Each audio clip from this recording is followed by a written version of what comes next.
पटना का रुख कर लेते हो, नीतीश कुमार हमारे साथ जुड़े हुए हैं। नीतीश, पटना में इसका क्या असर दिखाई दिया? लोगों को कब पता चला? वो कितना क्या वक्त रहा होगा जब लोगों ने महसूस किया कि यहाँ पर भूकंप के झटके आए हैं?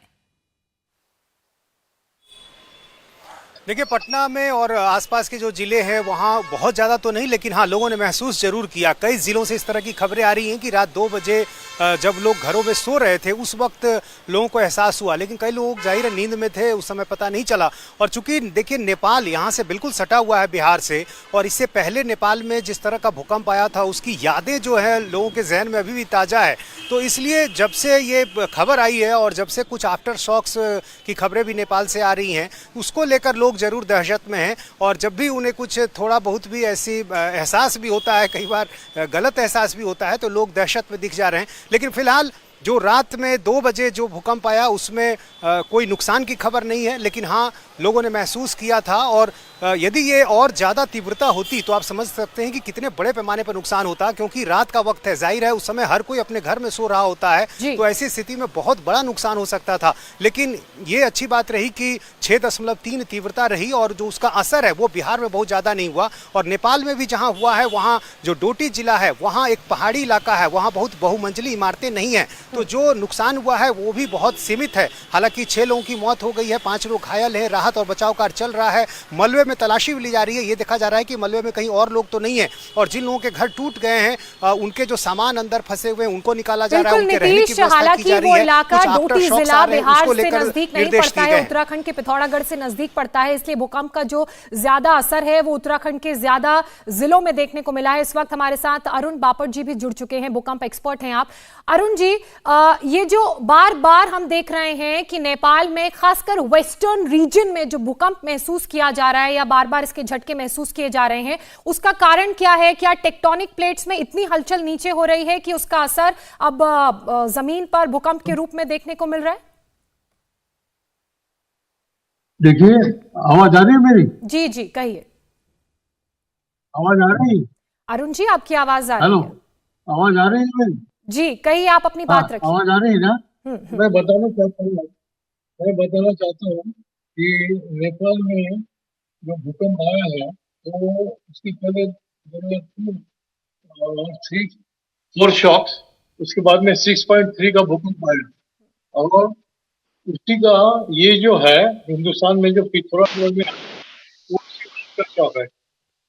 तो there is a probability of having Himalaya में बहुत बड़ा भूकंप आने की संभावना काफी लोगों ने बताई है। तो ये हो सकता है। आवाज जी अरुण जी, आपकी आवाज साफ नहीं आ रही है, मैं वापस आपका रुख करूंगी। अरुण प्रसाद भी हमारे साथ जुड़े हुए हैं, आप भी भूकंप एक्सपर्ट हैं। अरुण प्रसाद जी, यही सवाल मेरा आपसे, ये जो बार बार भूकंप के झटके इस इलाके में देखने को मिल रहे हैं, जिसे हिंदू कुश रीजन भी कहा जाता है, एवरेस्ट का ये इलाका, ऐसा क्यों हो रहा है? इसके पीछे का कारण क्या है? ये जो हमारा जो देश की जो भौगोलिक पोजीशन है वो एक, जैसे मैं नॉर्थ इंडिया के लिए अगर बात करूं तो वो एक तरफ हिमालय के फुट हॉल में है, मींस हिमालय की तरफ है, और दूसरी तरफ देखा जाए तो थार डेजर्ट, जो कि डेजर्ट सूखा है। तो जो दिल्ली और नॉर्थ इंडिया की जो लोकेशन है वो इतना स्ट्रेटेजिकली एक इंडिफरेंट है, जैसे कि एक तरफ सूखा है और एक तरफ पहाड़ है जहां पर के बर्फ है और टेम्परेचर कम है। दूसरा जो 5 तरह के जोन्स होते हैं अर्थक्वेक के पर्सपेक्टिव में, तो जोन 4, तो जोन 4th and 5th वाला जो एरिया है वो जम्मू कश्मीर, हिमाचल, उत्तराखंड, उत्तर प्रदेश का भाग और हमारे नॉर्थ ईस्ट तक जाता है। नॉर्थ ईस्ट पूरा का पूरा जोन 5 में आता है। तो अभी जैसे कि नेपाल अगर देखा जाए तो नेपाल एक देश अलग है, लेकिन ज्योग्राफिकली तो एक जैसा ही है उसका जो एरिया है, ये वहां पर आता है। और कम से कम 300 किलोमीटर तक या 400 किलोमीटर तक इसका इफेक्ट पड़ता है ट्रेमर्स का। तो अभी जैसे रात का जो भूकंप है वो नेपाल में था केंद्रित, एपी सेंटर वहां पे था, लेकिन उसके ट्रेमर नॉर्थ इंडिया तक कवर हुए, मतलब यूपी, पटना आप बता ही रहे हैं। बिल्कुल, और ये damage बॉर्डर है। के इलाके जो आपस में कनेक्टेड हैं, इसका असर साफ तौर पर वहां दिखाई दिया, क्योंकि पिथौरागढ़ की दूरी जो एपिक सेंटर था, एपी सेंटर से महज 90 किलोमीटर की थी। इसीलिए आप बने रहिएगा। इधर उत्तराखंड के रुद्रप्रयाग की कुछ तस्वीरें सामने आई हैं। भूकंप के झटकों से घर की दीवार किस तरह से हिलने लगी, ये सीसीटीवी में कैद हो गई है। आप इस सीसीटीवी वीडियो को देखिए।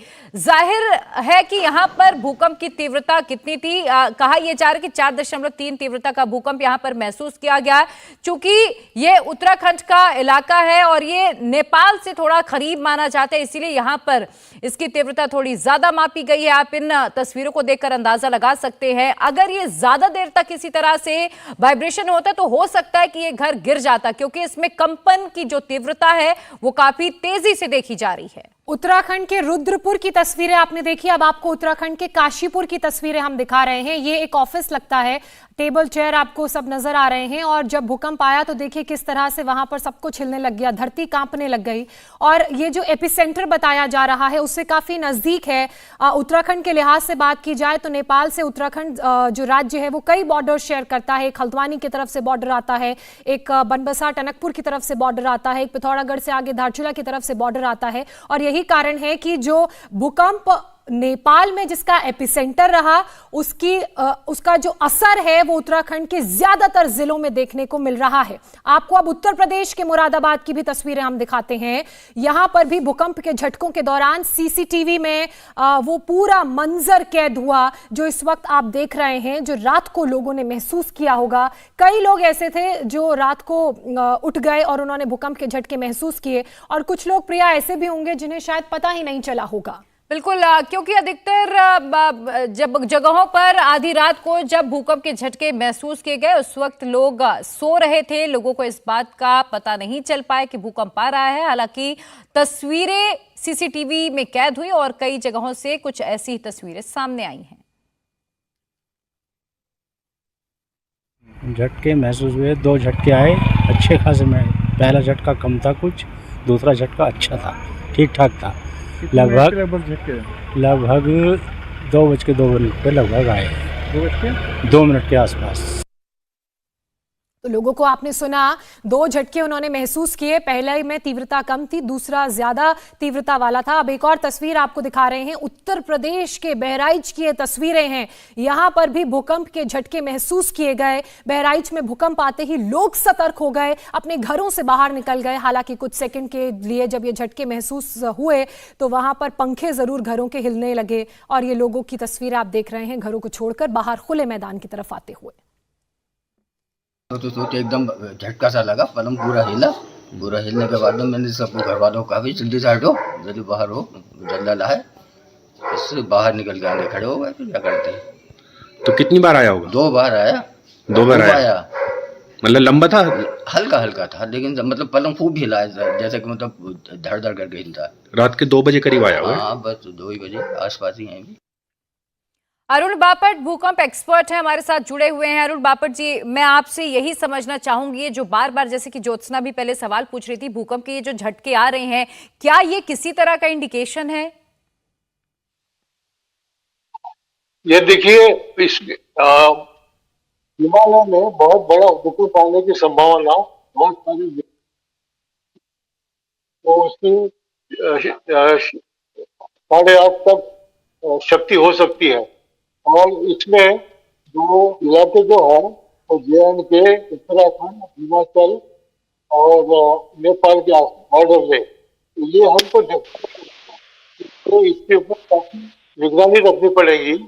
अगर जो अभी जो मुद्दे का भूकंप है उसकी ठीक है, इससे पहले 2-3 भूकंप आगे चल रहा था और आप सुबह भी आ रहे थे। तो इसकी मतलब ये है कि ये अभी शुरू हो गई है और हमको देखना पड़ेगा और हमको कोऑपरेशन करना पड़ेगा नेपाल के साथ। अगर कुछ तो इसमें वो डाटा लेने के लिए, नेपाल से डाटा लेने के लिए और चलिए भी अरुण जी, बहुत प्रभाव हुई है। आप जो कह रहे हैं उसके मुताबिक हिमाचल, उत्तराखंड, नेपाल ये ऐसे इलाके हैं जो सबसे ज्यादा भूकंप प्रोन है, क्योंकि सेस्मिक जोन 4 में ये आते हैं, और उत्तराखंड के कुछ ऐसे इलाके जो सेस्मिक जोन 5 में भी आते हैं। यहाँ इसका मतलब कि यहाँ पर भूकंप आने की संभावना ज्यादा है। आप हमारे साथ जुड़े अरुण बापट जी, इसके अलावा अरुण प्रसाद जी, आप दोनों का बहुत शुक्रिया। पंकज और नीतीश भी हमारे सहयोगी हमारे साथ बने थे, आप लोगों का भी बहुत शुक्रिया। इंडिया टीवी हर वक्त हर जगह डाउनलोड करने के लिए सर्च करें India TV news Google play store या ऐप स्टोर पर।